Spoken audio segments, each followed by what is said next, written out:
Welcome to the Pursuit of Learning podcast. I'm your host, Clint Murphy. My goal is for each of us to grow personally, professionally, and financially, one conversation at a time. To do that, we will have conversations with subject matter experts across a variety of modalities. My job as your host will be to dig out those golden nuggets of wisdom that will facilitate our growth. Join me on this pursuit. Over the last year, writing has become more and more important to me. And one of the greatest lessons that I've learned is that when we write, we become a better speaker, we become a better thinker, and we're able to get across to more people what's in our mind. Today, I had the pleasure to have a conversation with Ben Putano about his book, Great Founders Write.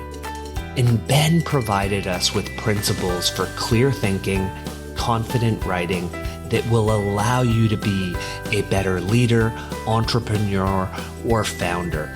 If you want to improve your writing, this is a conversation you're going to want to listen to. I hope you enjoy.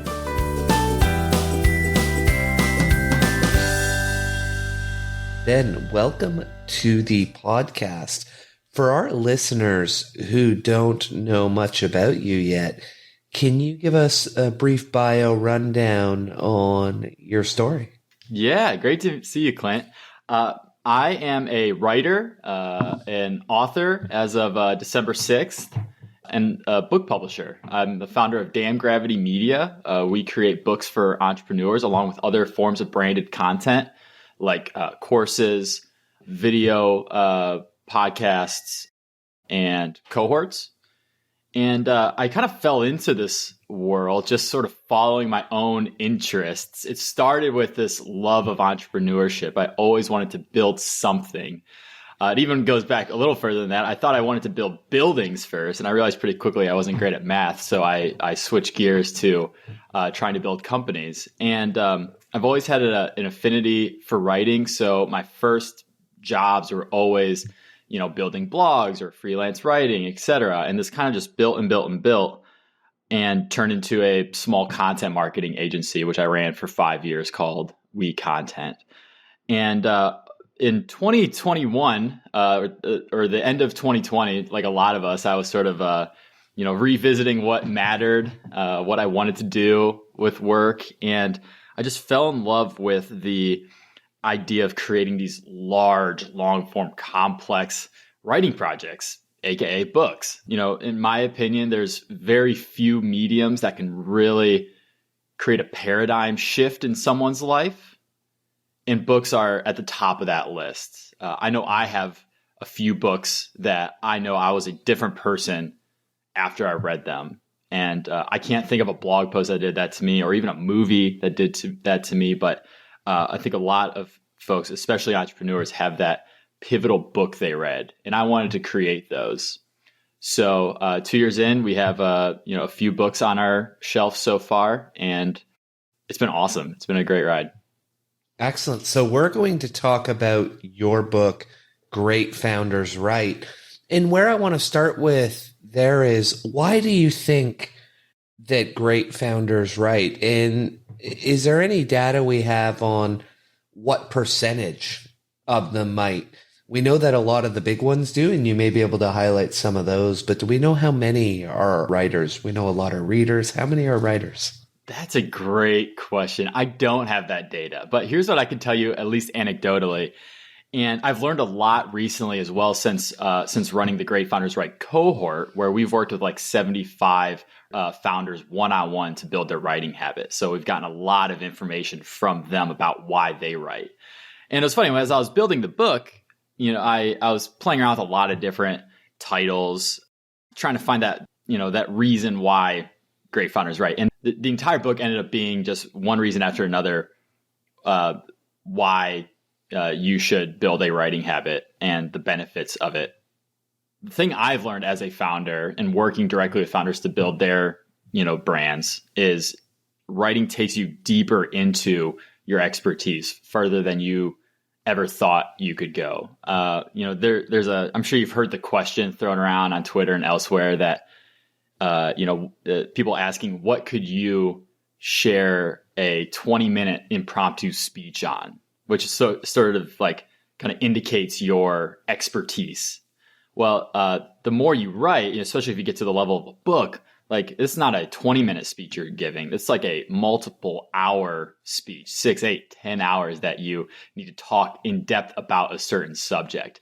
And that level of expertise doesn't come easily. So you could work in an industry for 20 years, but until you really spend time to codify what you know, it's almost like you don't know what you don't know. So it helps you learn, it helps you understand what you learn, which helps you build on that and also share it with others. It's a great example. And it's one of the reasons that we have this podcast is the ability to read a book, write about the book, talk to the author about their book, and then write a thread on Twitter about the conversation about the book. It really cements a lot of that material into your mind. And one of the first places you start is you talk about if we want to write well, we want to be writing with purpose. And to do that, we need to, as Stephen Covey says, begin with the end in mind. What does that mean to you? And what does that look like in our writing? And for the listeners, what are some prompts we can fire at them to find that purpose in their writing, Ben? Yeah. Great question. So this start of the book, Writing with Purpose, came directly from my experience running my content marketing agency, where we worked with founders and their startups to build their thought leadership authority, to build their brands. And one thing I noticed over and over again, having conversations with my clients, is that they would go on this long tangent telling me about something in their business. It didn't matter if they were a tech founder or a financial advisor. They would go on these long tangents trying to get to the main point. And by the very end of this rant, could have lasted several minutes, they finally say something like, "I say all that to say," or long story short, or the main point is ... And then they finally tell me the thing they should have just said right up front. And we do this a lot in our writing too. It's a little more natural in conversation. We can talk in circles in conversation. It doesn't feel weird. But if you do that in your writing, you're going to lose people immediately. So writing with purpose, or that first chapter, begin with the end in mind, simply means put your main point up front and understand exactly why you're writing before you start writing. So what does this look like in practice? If every writer tried to get the perfect point as their very first sentence every time, there wouldn't be a lot of writing done. So go ahead and write the way you normally write. Just write your first draft, talk in circles, talk to yourself, talk to your ancestors, whatever you want to do. Just write that first draft. But it's so important to go back and edit that draft and put that main point up front. And that main point is probably in the bottom third of your draft. So go find the main point, throw it right back on top. And there's a lot of ways to, or a lot of reasons why founders write. You could be writing to simply inform, like to communicate with your team. You could be writing to persuade. You could be writing to sell, aka copywriting. You could be writing to teach and train. But the most important step is to know why you're writing in the first place, so you can then craft everything with purpose after that. And so when you take that, and you talked a little bit about putting your most important point up first, is the concept of the inverted pyramid, and the Air Force has their bluff method that they use, which, I was thinking about while I was reading the inverted pyramid, and then you had it in the very next chapter. So I was very happy to see that. So that's usually when we are writing to inform, that we're using those two techniques. Can you differentiate for our listeners, what does writing to inform look like? And how do we use this inverted pyramid and bluff? Is it simply the point up front, or is there more to it, Ben?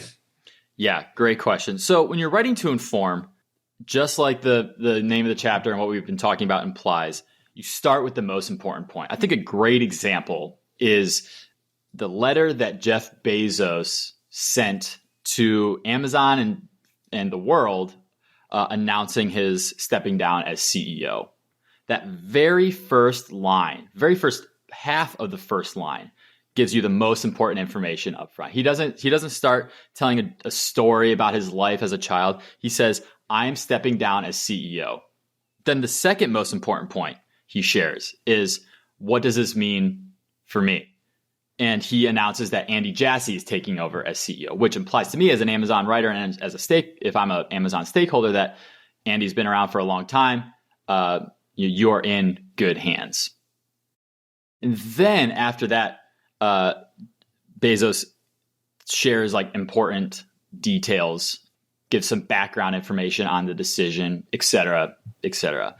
And at the very end, he shares a call to action. So the inverted business pyramid just is a simple mental framework to remind you to say the most important part up first, then remind your reader what this means for them, then share background information, and then finally a call to action. Love it. And would you ever put that call to action up sooner?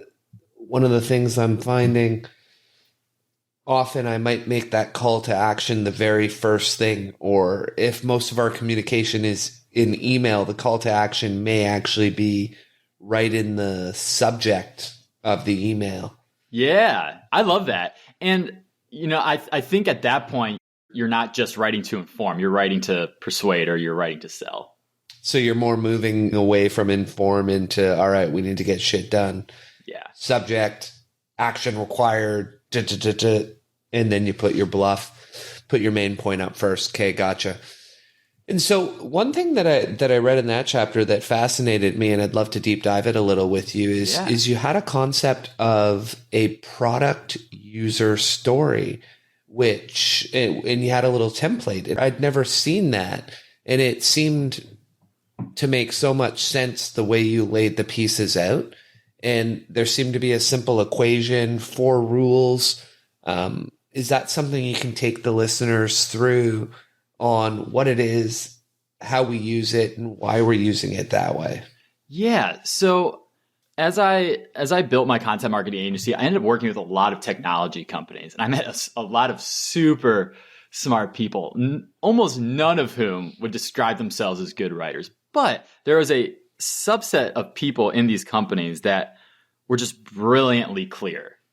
And they were the product managers, the lead engineers, and then the engineering team. And as I thought about what makes them such clear communicators, is that they've been trained to use a template to communicate what they want and need. And that's the product user story. So typically a product user story looks something like this. You say it from the perspective of the user themselves.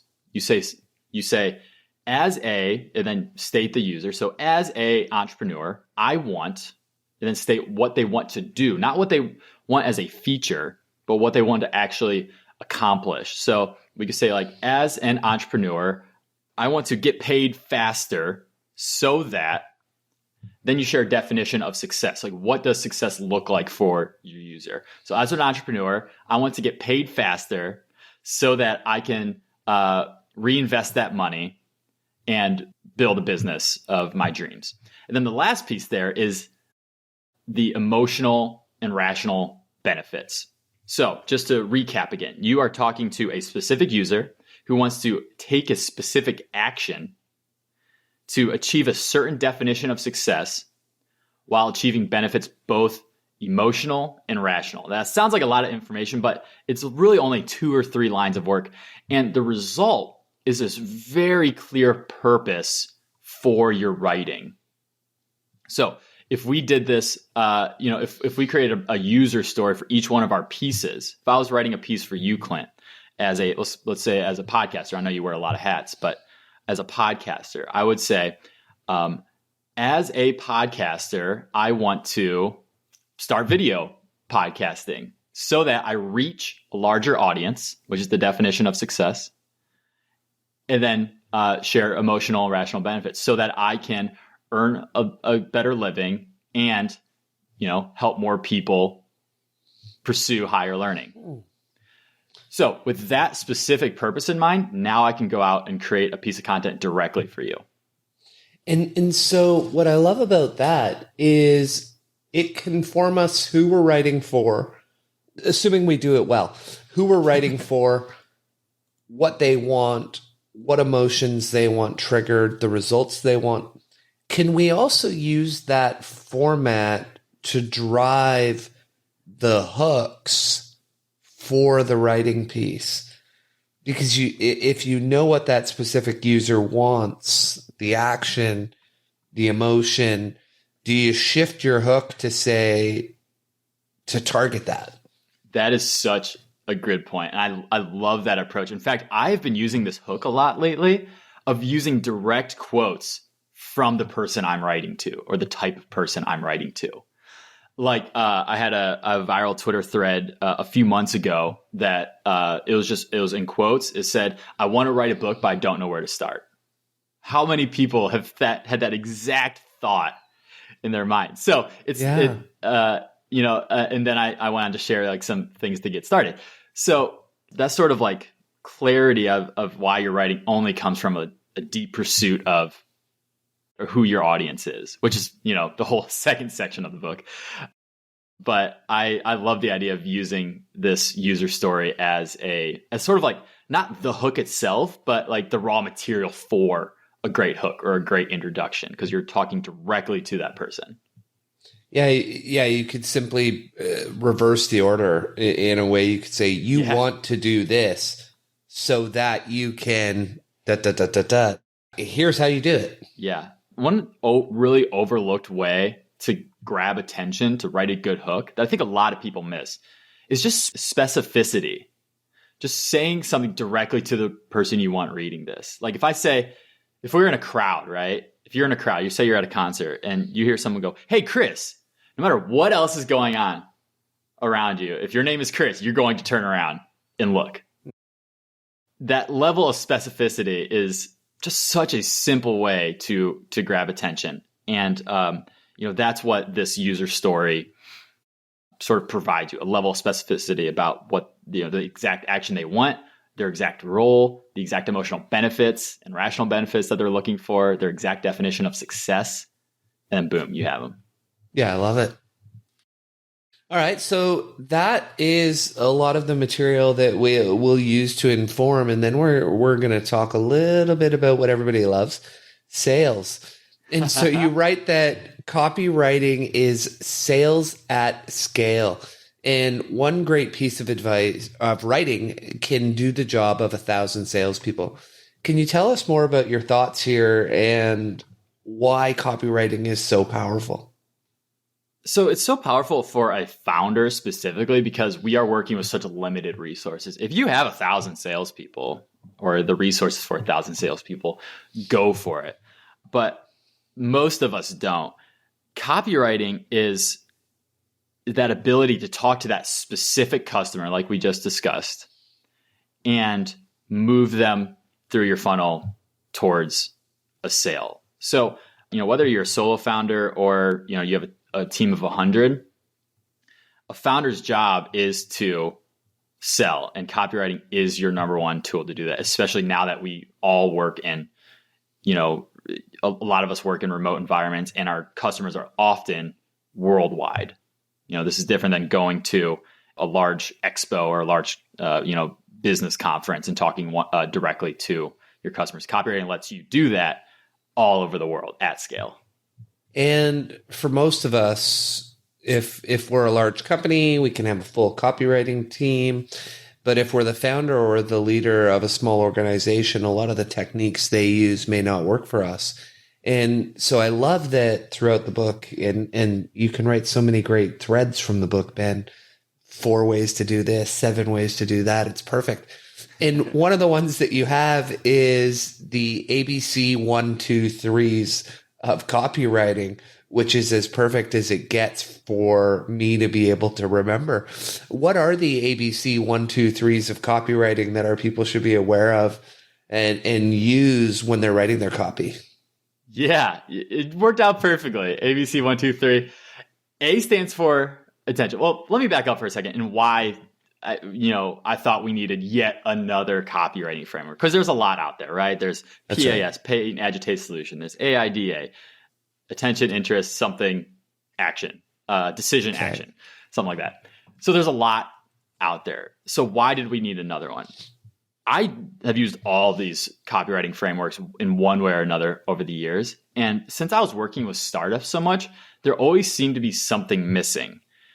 And what I realized is that these really famous traditional copywriting frameworks were all created like 50 to 60 years ago or further back, in the 1920s and 30s at the start of the Mad Men era.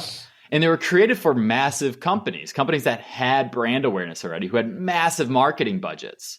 All they needed to do was address the pain, do a little agitation, get people riled up, and then offer a solution. They didn't need to talk about why the customer should trust them specifically, or that was secondary. With a startup, you have so many more hurdles to cover, especially today when the competition is fiercer than ever. You have to not only convince the customer to trust you, but also get them to take any sort of action at all. And that means not just talking about a pain, but talking about a change that's happening in their world. So anyway, that's why I thought there was a need for a startup-specific copywriting framework.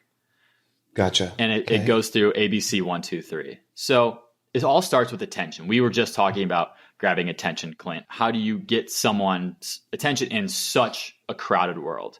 And there's a few ways to do that. We talked about specificity. That's a great way to grab attention.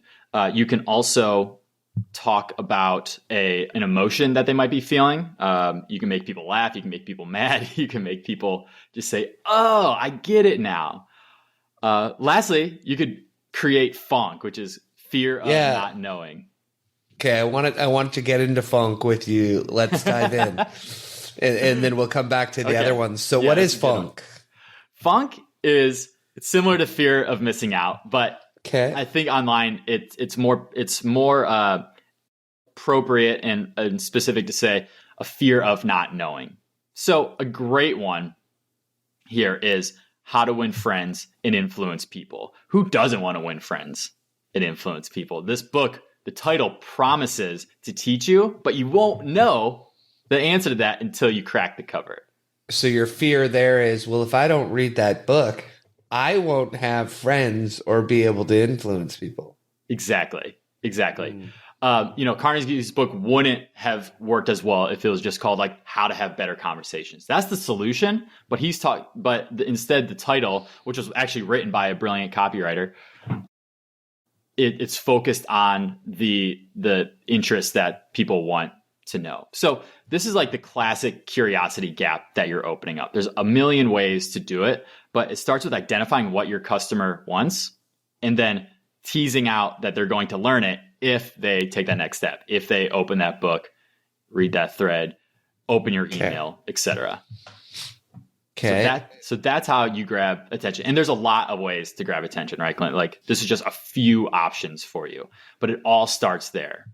And this is pretty standard across copywriting frameworks. But where ABC 1, 2, 3 gets a little different is step 2. This is where we really start telling a story. So B stands for big change or an idea. Your customers are not going to make a change in their life, big or small, unless they're really dedicated to it, unless there's a big change happening in their world. So this idea comes from Andy Raskin, who's like the king of strategic narratives. And he always tells his audience to create this dichotomy in a world where things were one way yesterday and completely different today. There has been a big change in the world. And the example Andy always uses is the company Zora, which is a subscription management platform. And Zora talks about the big change, which is we now live in the subscription economy. So that is the change that's happening in the world. And this is where you start sort of setting the scene for your customers about why they need to make a change. Something is shifting under their feet. And if they don't react, they're going to miss out on opportunity or lose something that they really care about. And so even in that big change, you're still using a bit of funk or FOMO. Something so big is happening, and if you don't take part of it, here's what you're going to miss out on. Exactly. Here's what you're going to miss out on, or here's what you could be losing, which is a whole nother, psychological dichotomy we could dig into. Okay, so that's A and B, and where do we go on C? So C is where, in my opinion, this is like the crux of the entire framework. C stands for care. In other words, why should I care? And I have this in quotes because this is the question that your customer is asking every time they come across any piece of content, let alone yours. Why should I care about this? There's a million things trying to grab my attention, a million things I think I should care about, things in my control and things not in my control. Why should I care about this? And generally speaking, people care about like 4 things, right? They care about their health, they care about their wealth, they care about time, and they care about their happiness or contentness, whatever that looks like. So when you talk about why a customer should care about your product or service, it's really helpful to tie it back to one of those 4 core things: health, wealth, time, and happiness. Now, I mentioned that people, care about losing things as well as gaining them. People actually care way more about losing their health, wealth, time, and happiness than they actually care about gaining them. My friend Justin Moore, who's a coach for creators and folks trying to build brands and attract sponsorships, does such a good job of making you care. He says, I will help you negotiate your dream sponsorship so that you stop leaving money on the table. You stop leaving money on the table. Not so you make more money. That's a gain, which is powerful. But he says, I'm going to help you stop leaving money on the table. I'm going to help you stop losing money. So he's invoking multiple things that we care about here. First, dream sponsorships, things that make me happy, things that make me wealthy. And then lastly, he's creating a feeling of loss if I don't work with Justin by telling me that I'm leaving money on the table. So that's our loss aversion theory that we're trying to invoke there. And then you talked about the 4 primary needs that people are trying to meet. And then you also, you list, hey, here's some secondary ones, 7 or 8. And one of the things that became clear when you gave the example of the car company was that we want to be very careful to make sure we're moving our copy up the chain and we're not targeting the lower needs that won't sell. Does that make sense, Ben? And do you want to chime in a little on that one? Yeah. The number one mistake in copywriting that we all make, I've made this mistake too, Clint, because it's such low-hanging fruit, literally. We go directly to offering a discount or giving a bargain deal to our customers because we think that's what they need. In reality, this is the lowest level motivator in known humanity. So there's a great copywriter named Drew Eric Whitman who wrote a book called Cashvertising, which is kind of a funny name, but it's a great book. And he discusses this list of needs and motivations that he calls the Life Force 8. And I'll just run through them real quick, and you'll notice something kind of funny that discounts aren't even on this list. But he talks about, survival, sustenance, freedom, companionship, comfortable living, achievement, caring for loved ones, social acceptance. These are like the things that motivate us, which I, again, sort of just kind of lump under those big 4, the health, wealth, time, and happiness. He offers 9 more motivations, which he calls learned motivations, things that society teaches us we should, quote unquote, want. The very bottom of that list is bargains. And this is the place we go first when trying to copyright. If we give you a deal, if we give you 20% off, you're going to buy this. No, I won't. That moves the needle, but it doesn't move the needle enough to make me care. It'll move the needle enough to perhaps generate some urgency, which we can talk about at the end of the ABC 1, 2, 3 framework, but it's not enough to make me care alone. I don't care about saving $10 on something I don't want. You have to make them want it, which means appealing to your customers' health, wealth, time, and happiness. And that was the key right there. The 20% may make a difference. Yeah, it's 20% off zero. It's I'm still losing money if I don't. Exactly. Like if I created the desire by appealing to your life force 8, and then I added a sense of urgency, 20% off for the next 4 customers, but I've already laid the framework above that of here's how it's going to meet your desire, your wants and desires. Okay. Exactly. So that actually brings us to like the second half of the ABC 1, 2, 3 framework. And I'll move through it real quick because at this point, now you are just sort of, to me, this is like dotting the I's and crossing the T's. ABC is all about really making your customer care about you. You grab their attention, you shared the big change in their world, and now they care. 1, 2, 3 is all about just closing the deal. 1 is solution. What are your features and your benefits? You need both. Right? Number 2, why you? So now you are answering the question, why should I trust you? Which is a huge hurdle for most startups. So you need that social proof. You need 3 things, actually. You need to share your experience. You need to share that you're trustworthy, which is like testimonials and social proof. Like no one wants to be your very first customer. You know what I mean? And then 3, customers want to know, especially with startups, they want to know that you're in this for the long haul. So what is your mission? Why do you do what you do? You may be brand new. You may be 6 months in or a few years in, but like if you have a strong enough, long-term enough vision, people are going to buy into that and they're going to trust you. So 1 is solution, 2 is why you. And then 3, which we just hinted at, is urgency. How do you get someone to take action now? Sure, they might care about it a lot, but we're busy, right? Like, my dog needs to go to the vet.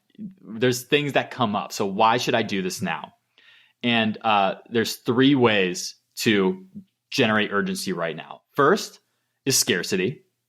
So we talked about discounts just now. It's even better when that discount is for a limited time.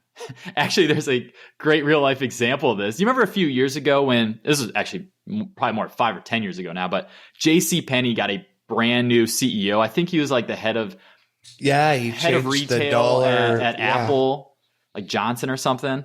Yeah. And he literally got rid of all of JCPenney's discounts. And he just said, everything is low price all the time. And JCPenney's sales plummeted, went through the floor. Because it's not about the low prices. It's about the scarcity. People want that deal. They want something that's rare.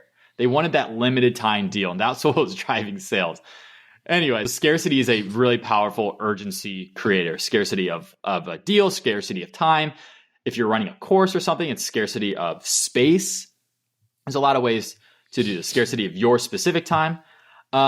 So the second way to generate urgency is just using action-oriented language. So people, there's another great story from psychology. I believe this was first talked about or made famous at least by Robert Cialdini in the book Influence.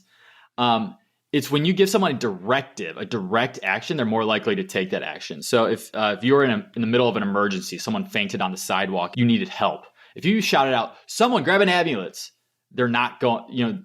People are not going to actually take action. But if you look at the person in the blue coat and say, "Hey, you in the blue coat, go call an ambulance," that person is going to do it. That's an example of action-oriented language. So you can use this really easily on your website or when you're writing call to action on social media. So instead of saying request a demo or learn more, say something very simple like see it in action or start blank, start writing, start building, start something, right? To imply that when they hit that button, they're going to start taking action immediately. That generates urgency. And then the last way to generate urgency is to create an offer that's so like stupidly good that it's just easier to take action now than to wait. So this could be just a crazy good pricing offer. Like, I think Mastermind or a lot of companies do like $1 for the first 6 months, which is crazy. I can't speak to the efficacy of the business model there, but it works for sure. Otherwise, they wouldn't be using it. Another great way to make a no-brainer offer is to use something like Google one-click sign up or Twitter one-click sign up. When I see those buttons on a website, I know it's going to take me 15 seconds to sign up, and I might as well just do it now. Otherwise, I'll forget. I want to do this thing, so I'm just going to get it done right away. So you're kind of like removing the friction through the sign up process. Yeah, that's where I was going there. And the one thing you talk about as well is why is a guarantee so important on that offer, especially when we're starting out and we don't have the track record. And what, if you're running a cohort as an example for founders in writing, what sort of guarantee will you throw on there that people should be thinking about, Ben? Yeah, great question. So guarantees just make us feel safe. It's always a risk to spend money on something. And it's even more of a risk when you are spending money on a less proven commodity like a startup or a new cohort or something like that. So a guarantee just tells the customer like, hey, there is a backdoor here. Like you can get out of this if something goes haywire.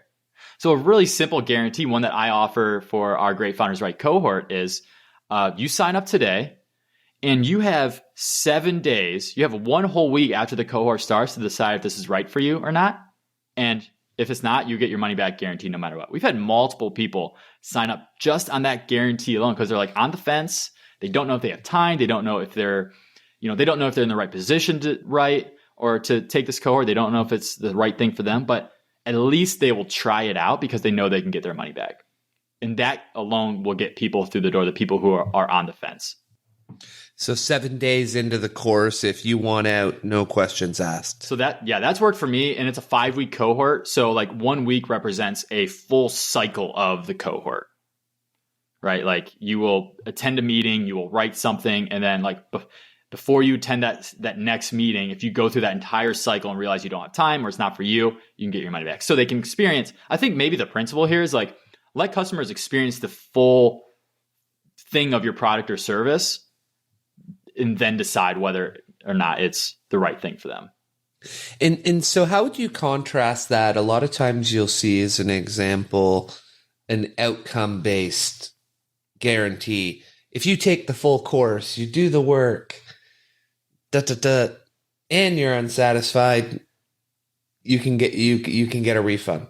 Oh, those are great. If you have a way to quantify the outcome, I say go for it. I was just talking to a friend of mine who was considering starting up a cohort or a paid community, and his product can be quantified. Like there is like monetary outcome if you do the work. So we were talking about the efficacy of creating a guarantee like that. Like you spend this money and by the end of the cohort, I guarantee you will make your money back if you do these things. Not every product or service is set up like that. You can't always, like for me, it's really hard to quantify. I'm not teaching professional writers, right? I'm teaching founders who are writing to grow their business and, become their best selves. So it's hard to quantify that number. But if you're able to quantify the outcome, I say go for it. If you don't go for it, I sometimes wonder like what you're worried about. Like, are you confident that you can deliver what you're saying you're delivering without, if you're not giving me that guarantee? But again, there's a lot of different guarantees that work. You don't necessarily need it, but I know for a fact that would get more people through the door. Yeah, it's definitely a hack that I've heard a lot of people in the community talk about. So I'm aligned with you on that one. Well, we're going to switch directions. So you talked about WeConnect and you talked about scaling the business. And then one of the biggest problems you ran into was you realized, shit, like I'm not training people well. And it was a bit of a disaster for you. And so you created a bit of a framework for people that they can use in order to train their people as they scale, because a lot of people that will be reading this book, whether they're founders, maybe they're founding an agency and they want to go down your path and they want to hire writers and get them writing for them. But all of a sudden their clients aren't receiving what they want. Can you share with the listeners what happened to you and what you now do differently in your new training plan? Yeah, absolutely. Because this was, honestly, Clint, this was like the lowest point of my entrepreneurial life when shit hit the fan here. This was like back in 2018 and I was growing weak content. I finally figured out my positioning, right? Like before I was writing content for kind of everybody. And then I realized that like half of my clients were tech companies. So we repositioned we tooled up as a content marketing agency for tech startups, and it worked like gangbusters. Like I literally, we doubled our client list overnight, which means we had twice as much work on hand. And so I needed to go higher. And this was where the problem started. Now, a lot of people say that hiring is like, the most important skill for any CEO. And I'm not disagreeing with that, but it's more of like an and statement here. Like hiring is important and also training your team is just as important, because you can hire the best people in the world and they're going to fail miserably if you don't give them some sort of guide rails. And it's different for every person, right? I'm not, or in different situations. If you hire a senior person, they need some sort of direction, but maybe not a step-by-step training guide. In my case, though, I needed more training. So I wish I had met, I don't know if you're familiar with Andrew Barry, but he runs a corporate training development company called Curious Lion. And I wish to God I had known him back when I was going through this back in 2018, because he would have saved me a lot of time and money. Like his company specializes in training folks. What I was doing instead was hiring people that I still am convinced were the right hires. I was hiring freelance writers and freelance editors at the time, and their portfolios looked great and they had experience in the industry. So I thought things were going to go great. Where I failed to support them was helping them realize the unique perspective of our clients. I failed to train them on our client's voice, which is a pretty big thing in the content marketing world. And I also failed to train them on the standard of editing and clarity that our clients had come to expect. So after doubling our client list, I had about 30 articles in the pipeline, which if I was writing them myself would take me at least an entire month, if not a couple months to create. So we had 30 articles in our pipeline, and I send the first few articles off to our oldest client and our oldest and best client. And I didn't really do a thorough check of these pieces. I just assumed they were good to go. And I get this email back a day later from the CEO. And long story short, it says, the first articles were great. The first articles you sent me, the ones I wrote myself, were awesome. But I wanted to tell you this because I wish someone would tell me the quality has dropped off significantly. Ouch. And then he goes on to list like 3 or 4 things that were terrible, really painful language for me to hear. He says, I've spent more time editing these last 3 or 4 articles than all the other articles combined. The lack of understanding of our product and platform and our company in general is so frustrating. And there's zero conversational tone. Our voice from the first several articles is completely gone. These feel worse than reading a research paper. Oh. And at this point, I had so many articles in the pipeline, I couldn't course correct fast enough. I had to pay all my freelancers because, it wasn't their fault. They just did what they were, I told them to do. But then I had to go back and rewrite all of these articles, which put me in a hole for about 3 months. And in that time, I wasn't bringing in income because I told all my clients not to pay me until, they got their articles back. And it was a huge mess. And it was a massive wake-up call. And that's when, when I met Andrew Barry last year, I was like, where were you in 2018 when I was going through all this? What did that look like you for next steps? And how did you change that to allow yourself to scale? Yeah. It took time to figure out. Andrew Barry would have cut my learning curve in half probably. But here's what I did. And here's what I recommend in the book. This framework actually comes directly from Andrew, but it happens to be the same process that I went through myself, that I sort of like blindly figured out on the way. Andrew offers a 5-step framework for writing training material, which, by the way, like I was hesitant to put this so far up into the book because, like, people, you want to put your most important information at the top of the book, right? Say the most important thing first. And I was hesitant to put this chapter in the first section, but I've actually come back to use this chapter myself more than any other part of the book.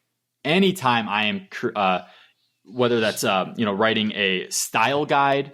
I'm creating a lot of courses and cohort material right now. So anytime I'm doing that, even when I'm writing an educational blog post or Twitter thread, I come back and use this chapter and use this framework. So there's 5 steps here. First, there's building blocks. So you need to know what resources you have available. Really importantly, you need to know what principles your readers or your students need to remember. Andrew says, like, if your customers or your learners are only going to remember like a handful of things. So identify like the top 3 to 5 things that you need them to remember.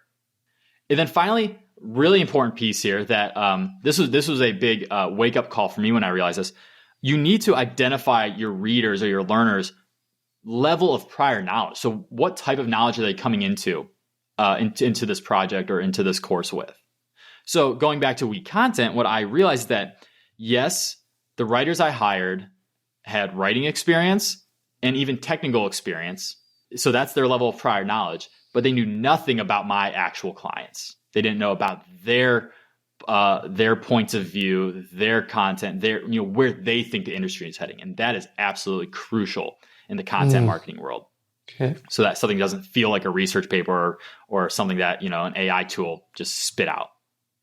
So those are the building blocks: resources, principles, prior learning outcomes, prior knowledge, excuse me.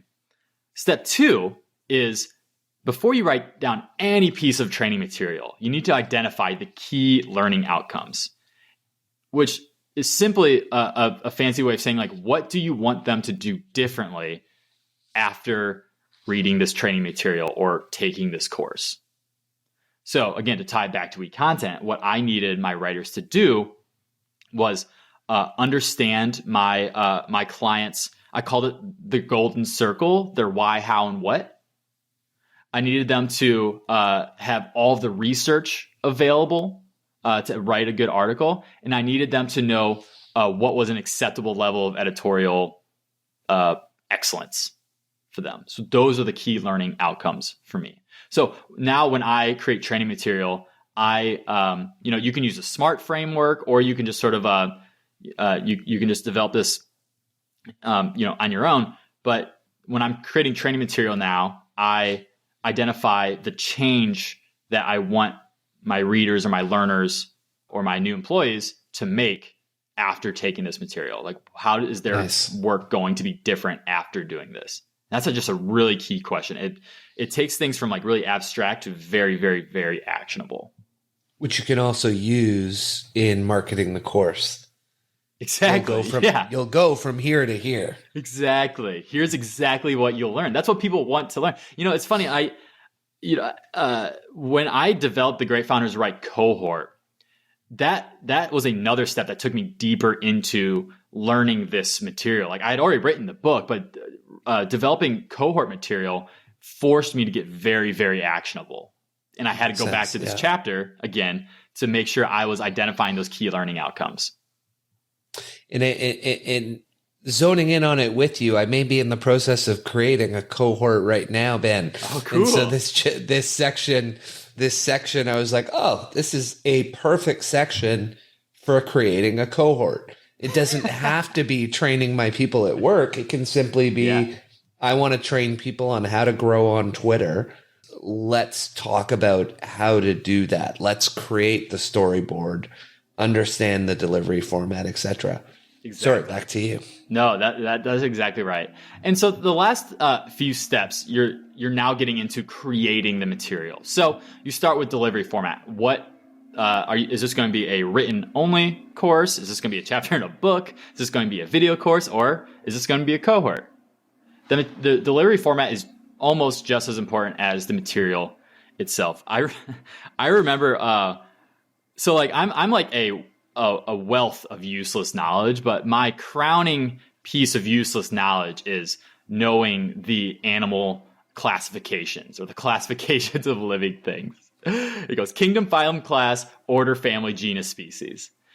Kingdom, phylum, class, order, family, genus, species. And I will remember that forever, because when I was like in 7th grade, my science teacher drilled this information into us. She made us repeat these classifications of living things over and over and over again, and all these like funny voices. First we said it like, we were like, having tea with the Queen of England. So it'd be like kingdom, phylum, class, order, family, genus, species. And then we say like a mouse, and then we say like a lion, and then we say like we're singing, at the Rock and Roll Hall of Fame. We just went through all these different like recitations of these classifications, and it's just completely lodged into my brain. Which, when I was writing this chapter, like this kept coming back to me as just a great example of the importance of delivery format. I'm not saying that is the format you go through, but figure out what is going to make your material most sticky, and go for it. Like when I've run this cohort, for example, I've actually found the stickiest delivery format is not really the lessons I give, but when we give the lessons and then have people talk about those lessons in one-on-one breakouts. One-on-one breakouts? Yep. Okay. So I go through, actually when we do the hook writing framework or the hook writing lesson in the Great Founders Write cohort, we will start with the lesson and go through the steps. We'll go through like some strategies for writing good hooks. And then we'll go into one-on-one breakouts. The cohort members will pull out their most recent pieces that they've written, and then they will critique and improve their hooks. So you're not just learning, but you're then immediately implementing that learning. That has worked for the Great Founders Write cohort. That makes sense. Okay. Yeah. And so a direction shift again. One of the things that a lot of founders have a challenge with sometimes, because when you start your business, you have to be dealing with a lot of stress, and that will often lead to individuals like we picture Steve Jobs, or individuals who seem to be lacking in empathy. And so in our writing, that's very important so that we can get to know our customers and our target audience, and we can find their voice, is to be able to put ourselves in their shoes and empathize with them. What are some questions that you would throw at people to say, hey, just ask yourself these questions, and you should start to be able to develop that empathy, or at least find the voice of that person you're trying to write for?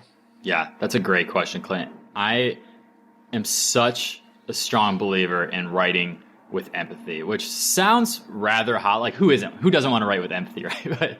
But so many of us forget to actually consider what our reader wants and needs. So, there's a lot of examples of this gone wrong. Like there's a story about the Tata Nano, which was this little car that was supposed to revolutionize the automotive industry in India, that completely bombed because of 4 stupid little words that they added to their slogan, which was the world's cheapest car. And it's just so utterly lacking in empathy. It's almost comical in hindsight, and would be if hundreds of people didn't lose their jobs over this, and the company faltered mightily. But they lacked all sort of understanding of what their readers, not just what they wanted, but what they needed. So that hearing that story and thinking back on the work I've done with founders and in my own writing, I kind of have like 6 questions I go through these days to make sure that I'm hitting the mark. The first and most important question is who I'm writing to. It's funny, if you write a lot like this, I think this question is so obvious, but like for a lot of founders I meet who are just getting started, this alone is a revelation. Who am I writing to? You don't, so many of us just default to trying to write to everybody. But if you can get back to that specific person, it's going to help you a lot. Just picturing that person alone can do wonders for you. And I like to pick an actual person in my life, or an actual customer that I'm writing to. I will say, like, I'm writing this for Clint, who is a podcaster, who is building a cohort, right? That alone, it goes a long way. But then the second question I ask is what they want. So what are they telling me that they want? That's really important to know, because that will actually grab their attention. Going back to specificity of your hooks, like telling them what they want, repeating that back to them will get their attention. But more important than what they want is what they actually need. So this actually goes back to the Tata Nano story. The company thought that their customers wanted a cheap car. So if that was the only thing that was true, then the slogan "World's Cheapest Car" should have worked beautifully. But what they actually needed was a safe way to transport their families, and also a way to move up in society. They needed a status symbol in their lives. And nobody wants to be seen driving the world's cheapest car. So that is what your customer needs. And this is where, if you have a unique insight on what your customers need, you're going to build a large audience and make a lot of money. But that's really important. What they want versus what they need. And then what stands in their way? Like, if what they want and need is so important to them, why haven't they gotten it yet? There's obstacles, there's mountains that we have to climb, there's villains, there's, internal and external people stopping us from getting, what we want and need. So what are those things? And really digging into that will help you develop solutions. And then fifth question I ask myself is, how can I help? What's my unique capability to help them get through this? And then last but not least, I told you I use this question all the time. I ask myself again, like, why should they care about this? Yeah. So like, how is this going to relate back to their health, wealth, time, and happiness? And how have you found that changes the way you approach writing? How long have you been using these prompts for yourself? And are your students using them and saying, wow, this is really changing how I approach my writing? Yeah. So I developed these questions back in 2018 when my business almost fell apart, when I realized I wasn't training my writers properly. And, along with not understanding the client, they didn't understand the specific customer that my clients were writing to. So that's when I really started to dig into who the reader was, what they want, what they need, what's standing in their way, how can the client help them, and then why should they care? And yeah, we go through these questions all the time in the cohort. It's honestly, when I'm reviewing someone's writing, the first two questions I ask myself are, one, why are you writing this? And then two, who's this for? And that tends to unlock a lot of the issues that I see. I love that. And the next thing I wanted to talk to you about is the power of persuasion and the 4 steps that we can use to persuade people. And then also tie into that, what are some of the things we can do to make sure that the persuasion we're using is ethical, if you will? Sure. So, I separated persuasion from copywriting because if you treat everything like a sale, you're not going to get very far. That means there's like, you're going to win a sale, you're going to close a sale. And that's not always the case. Persuasion is more of like building win-win opportunities. It's getting someone on your side in a negotiation, or someone on your team, as an employee, or even just like getting your team aligned on a certain direction. These are all persuasion. These aren't sales, because a sale implies like you could either win it or lose it. Persuasion takes longer. It's a little more subtle. And there's typically not like a literal money transaction. But the problem with persuasion is that most people think it's very, very like gross. A lot of people believe that persuasion is inherently unethical. And that's just not true. There's a lot, just like any powerful means of communication or any powerful tool, you can use it for good or ill. So I wanted to make that distinction, that there is a way to persuade ethically. And the first step is knowing that. If you don't think you can persuade ethically, you're never going to be persuasive. But there is ways to do it. So step 1 is having a lot of conviction in your position. So do I believe deeply in, say, like my business or my services, or do I believe deeply in a direction we should go? I developed this idea after reading Suneel Gupta's book called Backable, which is a study on why certain founders get funded and others don't, which is a great book. Highly recommended for any entrepreneur, whether you're raising money or not, frankly. And the key distinction he found between the founders who raised money and the founders who didn't was conviction. So that's step 1. You need to truly believe. So basically, if you can't convince yourself of a direction, like you have no chance of convincing others. Of course, this could backfire, right? Like a lot of people have conviction in bad things. We just saw this with, SBF and Sam Bankman-Fried and FTX. He certainly had conviction in what he was doing, building a Ponzi scheme, but that's not enough to be ethical. So the second step is honesty. And I treat this like the court treats many like kind of gray area things, where they say, if an objective third party looked at my position, would they conclude that I'm being honest and transparent? That's a great question. This is actually the question they ask in in trademark or copyright infringements. You know, if I create a logo that looks a lot like the Nike swoosh, they will ask the question. You know, the question they're basing their ruling on is like, will an objective third party look at these and could they confuse them, basically? So so it's a similar question. Like, if I brought you into our negotiations, Clint, would you tell me that I'm being honest and transparent? And it's just really helpful for me, at least, to put myself in someone else's shoes in that position and try to see both sides from a completely other person's angle. And if you can't do that, literally bring someone in to serve as an objective third party. Find a trusted, non-biased person to help you get some perspective on it. And so once you've delivered on the win-win in the conviction, honesty, how do you go about doing the persuasion? Yeah. So, like you just mentioned, you want to make sure that this is a win-win opportunity, that both parties are getting something out of this. And then finally, like, does the other party still have a choice? Like, it's not persuasion if you say, like, if you talk to, someone on your team and say, like, hey, we're going to go this direction, and if you don't comply, you're fired. Like, that's not a choice. So that's not good. Although I heard a certain someone, I mean, I don't want to get in trouble on the platform that feeds me, but someone may have said, hey, by Thursday, you have to decide. Okay, are you on or off? You get the choice. I'll concede that that's persuasive, but is it ethical? I'm not sure. Yeah. So that's how I think of ethical persuasion. And there's a few tools you can use to build your case per se. First is establishing credibility. Are you an expert in this space? And if not, how can you bring expert voices in to strengthen your case?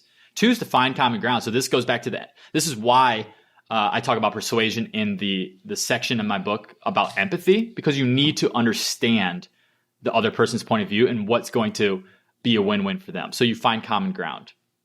3rd, using vivid examples is actually a great way to be persuasive.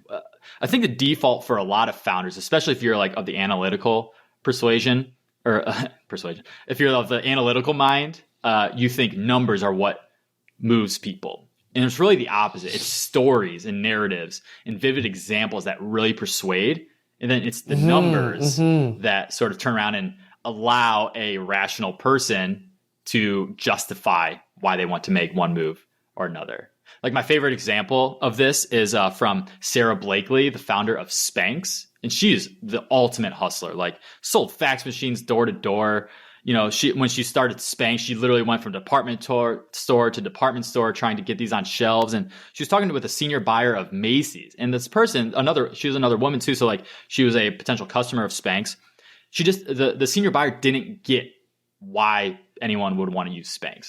So Sarah literally took the senior buyer to the restrooms, got into a stall, put on the Spanx, and then because Sarah was wearing a dress, and showed the senior buyer the difference in the way her dress fell. And boom, that was all the senior buyer needed to see, a vivid example of this product in action. Love that one. And then finally is connecting emotionally. Again, this is where this is another act of empathy. This is not just, you're not just, threatening someone's job or offering them more money. You need to really understand what they want and what they need, and help them connect this decision to, an emotion. And which are also ways that you can use, you talked about having a session on writing hooks with the founders. These are some of the things that you want to do when you're laying out a hook to persuade your audience, hey, come in and read what I'm about to write. So if you're connecting emotionally, or you're using vivid examples, are you using personal credibility, or are you borrowing credibility from others? These are all techniques we can also use to persuade someone to simply read what we write. Does that sound accurate? Absolutely. And, you mentioned, borrowing credibility, the 4 steps to becoming more persuasive. I borrowed from a USC professor named Jay Conger, who has done a lot of research on this. He wrote a whole book on persuasion. And he lists out these 4 steps: establishing credibility, finding common ground, using vivid examples, and connecting emotionally. And Clint, by the way, I'm really glad that you see these tools as flexible as I do. It was actually really hard to write this book at times because every piece of it, I thought, oh, that could also be used for writing hooks. This copywriting framework could also be used, to build your audience. It's not just sales. Like, all of these tools are so flexible, which I think is one of the powers of writing for founders. Like, you're building not just a tool set, but like a tool set of these ultra multi function tools. And you can mix and match them as you need. And as you get more experience, you can use them. You can wield them in more unique ways. All these things, from this persuasion framework to like the ABC 1, 2, 3 copywriting framework, are all really, really flexible. So don't get mired into, using just one of these frameworks for the prescribed function, that I have in the book. They're really, really flexible. Yeah, and I think, Ben, because of the number of things you're doing and touching, I think that's part of it. The more you write content online and the more you create, the more I think you start to see that things aren't stuck in a single lane. Yeah. So if I take this paradigm and I apply it here, this could work with this. A can help me with B. Oh, hey, we can tie this from psychology into this with copywriting. And that's how ultimately we become better at everything we do. Is if I talk to 50 authors a year across a wide arena of subjects, but then I start to say, well, how can I take little pieces of what Ben said and tie that into what Steve Magnus said, and tie that into, and just start putting the pieces together. You start to come up with your own frameworks that no one's even seen yet. And that's where the fun and the magic happens, is making all of that tie together. Absolutely. I like to think of all these tools as frameworks, like you mentioned, as opposed to, say, like templates, where templates is like cut and paste. Like it's painting by numbers, where these frameworks are techniques you can use to paint a masterpiece. When I looked at the next one, it's less a template, less a framework. It's more well, how do we fix things? Because when you look at one of the biggest problems I see with people who start writing online and start creating content is it's too complex, ambiguous, verbose. It's like so many ideas in one sentence, and you're like, oh, like, what am I reading? Like, what are you actually trying to tell me? And so you laid out some really good ideas to simplify our writing. And you have 8. You don't have to go through all 8. I mean, people should go read the book to get some of this great material that you're throwing down. But what are some of your favorite ones in the 8 that you think people should be using to simplify their writing and have more clarity? Yeah, I'll give you a few. And these are that I shared directly with the cohort as well, because we also don't have time to go through all 8, although they're all very, very useful. The first very simple, rule, quote unquote rule, I like to follow is KISS. Keep it short and straightforward. In other words, if there is a shorter way to say something, figure that out and say it. It could be an entire phrase, or it could be a single word. So instead of saying in order to, all you have to do is actually just say to do this, instead of saying in order to do this. This might be a little maniacal, but like when I write, I literally count the syllables. When I'm editing, I should say, not when I'm writing, but when I'm editing, I literally count the syllables. And if there's a shorter syllable way to say something, I will default to that, because I want to give people as much meat on the bone as possible. And the way you do that is to keep it short and straightforward. The other one I love is the power of one. So just say one thing in each sentence. Make one point in each paragraph. And even this works on the level of books. Every great book has one big idea. Atomic Habits has one big idea, and that is build these small habits to create transformational results. The entire book is built on that one idea. So it's almost like a Russian nesting doll situation. Like, every level, every unit of your writing should have one thing that you're focused on. Every sentence, every paragraph, every chapter, and then even every book.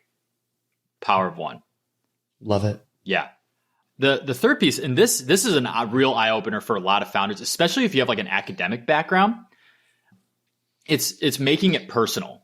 So making your writing more personal. If you if the last time you wrote significantly was in college, you're terrible at this, because in college we're taught to write very formally, and when we write formally, it typically means we're using third-party language. So instead of saying you and I are going to the store, it's saying like the friends are going to the store, or worse off, say like when one goes to the store. Third party language is very impersonal. You're literally referring to someone else, not in this little room between the writer and the reader. So instead, you can make your writing personal just by using first and second person language. So saying you and I, saying we, saying us. I love putting the reader and I in like the same boat and saying like we are going to go do something, because it sort of feels like that when you're reading something compelling, right? Absolutely. It feels like that you and the writer are on this journey together. So making it personal, it's one of the simplest changes and one of the most powerful. And if you went into higher ed, like if you went to like onto grad school or higher, like this is writing informal or writing impersonally is even more ingrained, but it's even more important to break that habit. The more you can use the word "you" with your reader, the happier they are, because they're like, "Oh, exactly. This is for me." Again, this goes back to the law of specificity. If you're talking directly to your reader, you're going to be able to keep their attention better. That's how flexible these frameworks are. So the last one I'll share is something that it took me a long time to learn. And gosh, when I first started writing professionally, I basically fired myself after a year because I was so bad at it. It would take me weeks to write a blog post. And I would just sit and stare at a blank page for days on end trying to figure out what to write. And it was miserable. And I honestly don't remember when the shift happened. But after that, I decided to start a content marketing agency. And I found I just had to figure it out. The last lesson I'll share here is to write fast and edit slow. The biggest mistake I see, if you are someone who feels like they're a slow writer, you're probably making this issue. You're probably making this mistake, which is you are writing and editing at the same time. Like you write a sentence and you go, I don't really like that. So you literally hit the backspace, delete it, and then rewrite it. Then you go on, you write a paragraph. You're like, I actually don't like the way these sentences are ordered, so I'm going to move this over here. You keep writing like, actually, there's a better word for this. So you go back. Then so you're writing and editing, and then you might even like realize that the idea itself isn't great. So you kind of delete everything and start all over again at the top. This is the worst way to write because you're just killing your productivity. A much faster, much easier way to write is to break up the process. So the first thing you're doing is you're researching your material. So this is a very like curiosity driven process. So your mindset is in this curiosity state. So you do that first, then you take a break, then you come back and you actually create an outline. This is where you're structuring. This is more of a strategic mindset that you're in. So you outline your piece. Third, you write. And when you write, you're just writing, and literally put a timer on so that you generate this sense of urgency. So you write as quickly as you can, which is a very creative process. And you don't, for the love of God, touch that backspace button. And if you figure out a better way to say something, just literally write it again. Just stay right in the flow and write that piece again. Then take a break. It could be 20 minutes. If it's a pretty short piece, it could be an entire day. I took weeks off between drafts of my book. Take a break and then come back and edit with a new state of mind. And now when you're editing, it's going to go much faster. You're going to have a lot more clarity. And when you're doing this, you're basically like giving yourself the raw material to turn a first draft into a great piece of writing. So write fast, edit slow. When you look at that process that you just talked about, you talked about the 4 mindset shifts. Are there some ways that you use, like, do you have a different room? Do you have a different setting? Do you light a candle? Like, what are you doing, Ben, to shift the mindset from research equals curiosity, outline equals strategic, writing equals creative, editing equals attention to detail? What's your technique to go from each one? The number one thing I think about is, when am I best at each one of these things? When am I the most creative? When am I the most curious? When am I most like strategic? Or when do I have the most focus to pay attention to details? So for me, I'm most curious, like when I'm a little tired. Honestly, it's really easy for me to kind of just bounce around. Like that's when my, ADHD is like in full display. Like when I'm tired, I don't have the mental discipline to stay focused. So that's a great time for me to do research, because I can just bounce around and find a million different things. But when it comes to editing, I need to be fully alert. And like that means grabbing coffee. That means, maybe an hour after I wake up, I'm in a coffee shop and I'm editing. Now, writing, it sort of depends on the draft. I sometimes like writing early in the morning, like when I first wake up. But that tends to be like a lot looser, a lot more call it experimental, style. When I really need to buckle down, again, like I go to a coffee shop and I play my smooth piano playlist on Spotify, and I get into the flow. So there's these little things I've figured out that get me into each one of these mindset shifts, each one into these specific mindsets. I love that. And one of the mindsets is editing. And most of us like to think of editing as, I just fixed my spelling mistakes and in my grammar. But for you, it's so much more than that. It's substance, style, voice, proofreading. So why did most of us just treat it so cursory? And for you, it seems like such a meaty part of this process. I don't know why. Maybe it has something to do with how we were schooled, and seemed to be so mundane. Editing seems like someone else's job. Like even I still think of editing as like the editor's job, even though I'm a writer. But most of us don't have editors. Like we need to edit ourselves. And it is essential to creating good writing. I think it was Ernest Hemingway, or allegedly it was Ernest Hemingway, who said the first draft of anything is shit. Unfortunately, that's where most people stop. They write that first draft, hit the publish button, go about their day. And, the results speak for themselves. Like most people struggle to build an audience. They struggle to speak and write clearly. And it's because they're not going through this editing process. This feels like overkill to a lot of people, but I really do recommend going through editing at least 4 times, because similar to the writing process, when you break up the editing, it actually goes faster. It's like slow is smooth and smooth is fast. Like by breaking out the process, you're going to get through each step faster. So first you're editing for substance. You're basically saying like, is this idea good? And is my argument sound? Do I have all the pieces in place? Do I have a hook? Am I telling the right story, etc.? Right? You're kind of like looking at the structure of the piece. And then next is style. Like, does this sound like me? Am I writing for skimmers? Is my language personal? So we talked about like using we and you as opposed to, third-party language. So am I doing that? Am I keeping it short and straightforward? These are all style questions. And then the third edit, which actually goes the fastest, but maybe the most important, is the voice edit. I had this conversation a lot when talking about AI, like how do writers like compete with AI? And the answer is voice. AI tools don't really have voice yet, but writers still do. And the voice edit makes sure that your writing sounds like you and only you. And the very, very, very simple way to accomplish this is to read your writing out loud. When you do this, you're going to hear the weird tics that you say. You're going to find the passages where you're writing in a way that you would never speak, because it's just going to be clunky coming out of your mouth. And when that happens, you need to go back and fix that and basically and write that piece just like you're saying it. You can take out the ums and the ahs and stuff, but like you're formatting your writing the way you talk. That's going to make it really, really personal. That's going to capture your unique voice and make your writing stand out.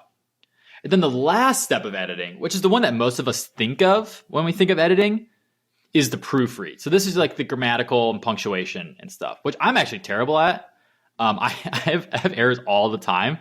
And that's where tools like Grammarly and Hemingway and like all these other like editing apps are so valuable. they're great to use. And I recommend everybody use it, but that alone is not enough. You need to make sure that your idea is good, the substance, your style is on point, that you are saying, that you're speaking, personally and, keeping it simple and straightforward. You're writing for skimmers, etc. You need to make sure that your voice is yours and yours alone, and then you proofread. When we go back to that voice one, have you found over time, Ben, two things here? One, that your public speaking and your articulation is much stronger the more you write. And take it even a step further, your thinking is improved. And that the more you write changes your public speaking, changes how you write. Like, do you see a bit of a continuum there? Absolutely. It's a little virtuous cycle, right? And it could start one or another. I mean, most of my ideas, my half-baked ideas, start on Twitter. I'll just say something into the ether and see what happens. And then I'll talk about it. Or vice versa. I'll have a conversation and I'll go tweet about it. I wrote this book and now we're talking about it. I have such clarity on these ideas after talking through them. And not only with you, but on other podcasts and also with my cohort. We're talking about these all the time. And then the conversations go and inform my next round of writing. It's almost like we have two separate processors going on. We have the audible processor, our talking processor, then we have our writing processor. And they sort of can work in unison or kind of work in tandem to really generate interesting ideas and help you articulate them. And so where I'd love to finish with the last question for you, it's been a great conversation on writing, which is, it's probably my favorite thing to do, candidly. I love it, is a lot of our listeners will want to know, well, how do I use the writing to build a big audience? I want a big audience. So what are some of the principles you throw at them for building that audience?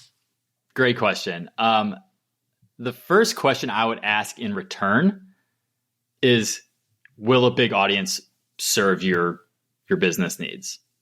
Bigger isn't always better. And for most entrepreneurs, size is basically irrelevant. What's more important is building the right audience of customers, of fans, of potential employees, of potential business partners, instead of building a large general audience. It's about the thickness of that audience instead of the breadth. So that's the first question. Are you building, Jay Kunzo, a friend of mine and another great speaker and writer, speaking of, dual threats, he has this idea of, asking yourself, are you building a Toyota audience or a Tesla audience? Toyota is a car for everybody. Literally, I think the most common car on the road worldwide or close to it. But no one gets a tattoo of Toyota, the Toyota logo on their arm or says that they are a Toyota driver. They declare themselves a Toyota driver in their Twitter thread. Whereas a Tesla audience, now this is the perception might be changing with everything Elon's doing. I don't know. But still, a Tesla audience is highly, highly passionate, a much smaller audience, but folks who would literally get tattoos of the brand on their arm and show up to Tesla meetings, follow every step of the company because they're so passionate about it. And this is a critical question you need to ask before you decide to pursue audience building. What type of audience do you need to build your company? If you're selling attention, if you're an influencer or a creator, you kind of do need a larger audience because you're selling, lower cost products, you're doing a lot of advertising, et cetera. But if you're selling services or products, you want to tend towards building a Tesla audience, smaller, more right size, more passionate, and the folks that are more likely to, become customers and support your business. That makes sense. And so once they have the right goals, what do? Yeah. So once you know what type of audience you want to build, again, this goes back to building and writing with empathy. I'm a huge believer in making your customer the hero of their own story, of your story. So there's something we go through in the Great Funders Right cohort that I just love because people light up, and it's actually such a great source of content ideas also. It's called the heroic customer framework. It's really similar to the hero's journey that we're all familiar with, but just sort of tweaked a little bit to serve businesses, startups, and their audiences. But you need to place your customer as the hero of the story. And again, going back to our empathy questions, what do they want? What do they need? What are their aspirations? And what obstacles stand in their way? And if your customer is the hero, a lot of people ask them, where does that leave me as the brand or as the founder? If your customer is the hero, you are their guide. You are helping them reach that pinnacle. You're helping them along their journey. So you offer a plan, which is like your unique perspective on the industry, your education, your cohort, right? Your book. That's your plan. And then you also offer them tools or weapons to help them along their journey, to overcome those obstacles, to help climb those mountains and fight those villains. You're offering them tools, which could be, your products and your services. And, you need to identify why they should trust you, of course. So, again, like all these pieces sort of work together. This is sort of hearkening back to the ABC 1-2-3 framework here. But long story short, you are helping your customer along their journey. And if you can position yourself as a guide for a certain set of customers, you are going to build that right type of audience that wants to hear from you, learn from you, and transform with you. Oh, I love it. And I'll shortcut to your last one because it's one of my favorite. Is you have to show up consistently. Wish it was easier. Every single day you create, and people often ask me, how do you grow on Twitter, and how can I do what you did on it? And they never like the first answer is, well, I wrote on the platform every single day for a year, and during a 3-month period wrote a thread a day for 75 days. It's just, you just show up, you do the work day in, day out. You use all these techniques you and I are talking about, and then you do them daily. Yeah. And you just get better, and that's right. Impressive. And the thing that people miss about consistency, I'll end the section with this, like, it's not just you show up, right, to create content, to feed the algorithm, as they say, but also being consistent is a signal to other high profile people in your industry or in your world. And that is a signal to them that you're serious. Like, we both know how important it is to build great relationships when building an audience. You support one another, you promote one another. Nobody's promoting anybody else who, tweets a lot for 2 weeks and doesn't show up for 3 more months. That's not how you build good relationships. Just like building an audience, building relationships requires consistency. It requires building trust. So, show up every day, not just for your audience, but also for those promoters, those people who are going to support you on your journey. And you just nailed it, because that actually comes up in conversation in circles. Like, you have a group and you share each other's content, and you help each other grow. And someone will say, hey, what do you think about adding Ted or Tina into the mix? And someone may say, well, they're not really consistent and they don't show up. It's like, we can't help you if you don't help yourself. Yeah. Because you need to know, hey, if I'm going to share your stuff when you are here, you're going to share my stuff when I am here, and I'm here every day. Exactly. So hopefully you are too. So that's it. It's a huge one. And do you have time for something we call the Final Four? Oh, I love the sound of that. Yeah, let's do it. All right. So the first one is, and you started the conversation off with this, so it was perfect. I wanted to go straight to it, but I couldn't. You mentioned that everybody has that book in their life that has changed their life. What's that book for you? I'm going to cheat and give you 2. First is Love it. First is the 4-Hour Work Week. I read that book. I remember exactly where I was. I was on a plane traveling to visit my sister, and I was reading it, and then I was like, yeah, this is it. I'm going to quit my job and start a business. So that was the call to action, as I talk about, to become an entrepreneur finally. I wanted to do it, and that was the final push. And then the next book is The Obstacles Away by Ryan Holiday, which I reread every year. I've done it for like 5 years now. And it's just a really good reminder as an entrepreneur, like shit is hard and it doesn't really get easier. And that's not the point. The point isn't to get to a place where life is easy. It's to get to a point where you can handle the challenges that are thrown your way. Oh, those are great. Two great books and even stories to share with them.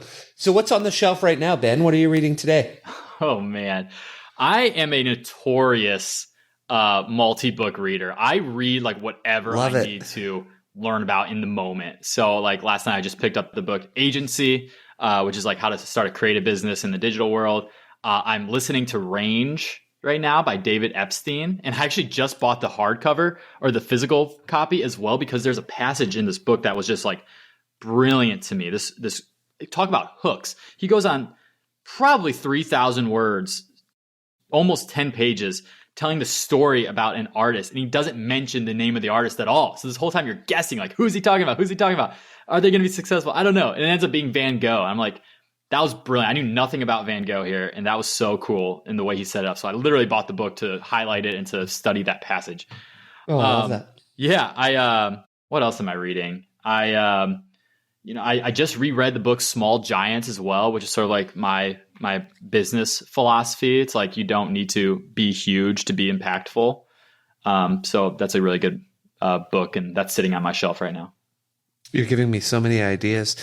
One of the challenges that I have now, Ben, is other than reading for the podcast, I have very little opportunity to read. So whenever anyone has good ideas, it gets a little challenging because I'm tackling about 50 books a year already. Speaking of challenges, can I give you one more that I just read? Yeah, that I loved? do it. It's About Damn Time by Arlen Hamilton. She's a VC who supports underrepresented founders. And her book talk about like, resilience and challenges. Like, you can read about the dead Stoics all you want, but like she's a real life example of someone who just, carries on, persists through a lot. And it's really inspiring. Yeah, I'll reach out to her to see if I can have a chat with her about it. That would be awesome. Fun. If you know her, feel free to. I don't know her put a plug. But I'll vouch for you on Twitter. Thanks, brother. And then what's something you bought over the last year that costs under $1,000 that you think, wow, I really wish I'd bought this sooner? I don't buy a lot of things besides books. One thing that we just bought that I'm so excited about is our first like real piece of art.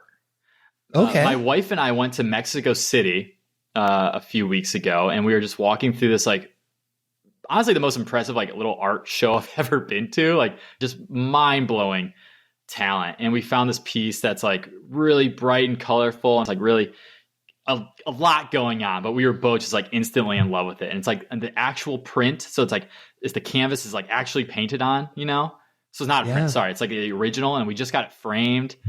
And I'm like, now how much space do I have in my apartment for art? It's like, I'm counting the panels that I can get more art. I just love it. So that's really fun. I think I'm becoming an art collector maybe. That's a great one. And then because the show's about growth and learning, is there one behavior, mindset shift, or habit that you've adopted in the last year that's been life-changing for you? A lot has changed actually this year. I for the longest time I was like, doing some little workout every day, which was really, really, really valuable. And now and I play ultimate frisbee, so like I'm kind of in between workouts at the moment. But the thing that really changed my life, at the very least, it changed my relationship with alcohol. I did this thing that I dubbed the Dry 100 back in January, from end of January to like whatever that is, like mid-May. It's basically like an extended dry January, right? Like, so I didn't drink for 100 days. And my thought process was, one, I want to get healthier. Two, like I want to see like what life is like without drinking. And 30 days just isn't enough. You don't experience enough in 30 days. That's right. Yeah. And then the third part was like hard habits take a long time to form. And drinking alcohol is something that I've done for, a decade or more. And so that's a hard habit to break. So it's going to take time to break it. So 100 days was the perfect time. I went through my birthday. I went to concerts. I I did all of these things that would normally require me to have a drink in my hand.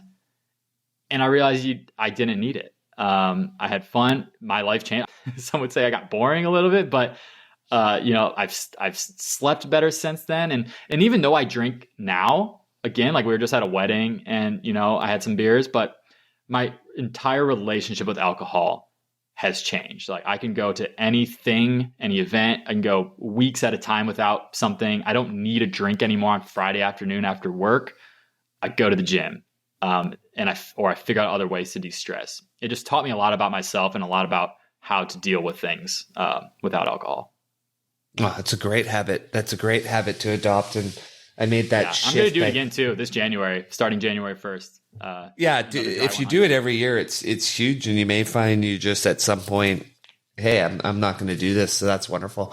So we've had a very wide-ranging conversation as we worked our way through Great Founders Right. Is there anything that we left on the table that you want to make sure the listeners understand?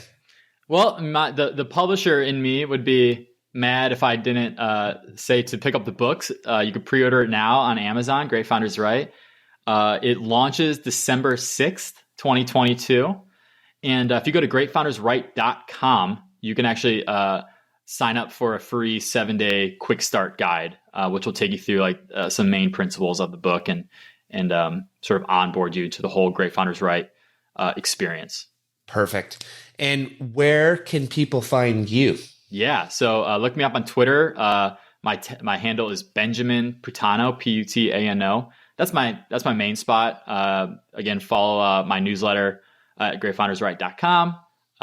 If you want to make my LinkedIn experience better, you can add me on LinkedIn and say that you heard me on this podcast, and I'll be happy to connect. I need to restart my audience there and follow fewer SDRs and stuff. So would love to connect with you on Twitter, on LinkedIn, and via email. Perfect. So we'll get all of that in the show notes. And Ben, thank you for joining us. This was fabulous. Thanks, Clint. This is awesome. This is really, really fun. I appreciate you. Thank you for joining us on The Pursuit of Learning. Make sure to hit the subscribe button and head over to our website, thepursuitoflearning.com, where you will find our show notes, transcripts, and more. If you like what you see, sign up for our mailing list. Until next time, your host in learning, Clint Murphy.